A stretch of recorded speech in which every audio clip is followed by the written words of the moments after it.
Guys, so ayan, may pimples ko dito napakalaki. Kung makikita nyo naman is talagang ang ganda ng ang ganda ng buka ko, 'di ba? Pero ito lang kasi may isang pimple. So, sa mga nagtatanong kung bakit ang ganda rin ng mukha ko, ang kinis, ganun, kahit hindi na, tignan nyo naman, may mga pimples, may mga ayan, may mga anong tawag doon? Dark skin, may mga pores, yan.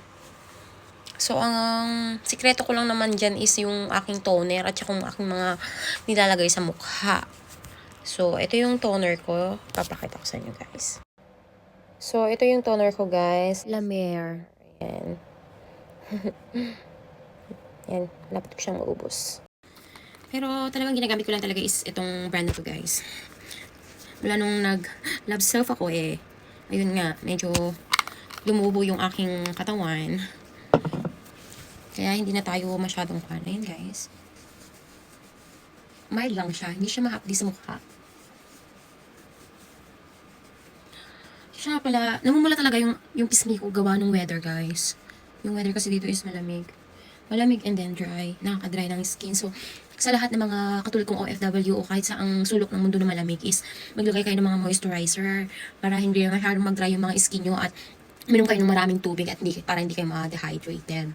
So, ayan. Tignan nyo naman. Diba? Paglagay ko ng toner, ayan. Ayan siya. Kunti lang. Kundi lang yan. Ay lang yan.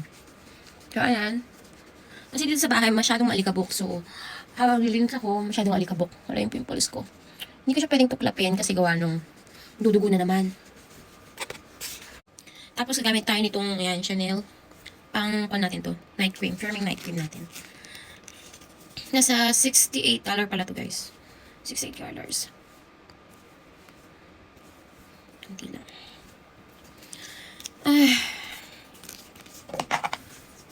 Pag once kasi na naumpisa mo na yung ganyan, guys. Yan. Pang moisturizer lang. Diba? And then, yung ating hand cream.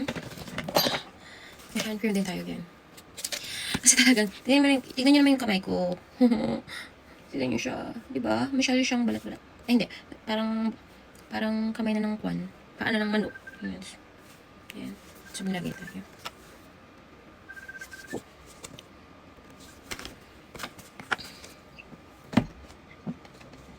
Hi, Daddy. Daddy. Igawin na? May tumawag kasi, guys. Kaya, ayan. I-voice over ko na lang to. Ayan. So, ayun lang.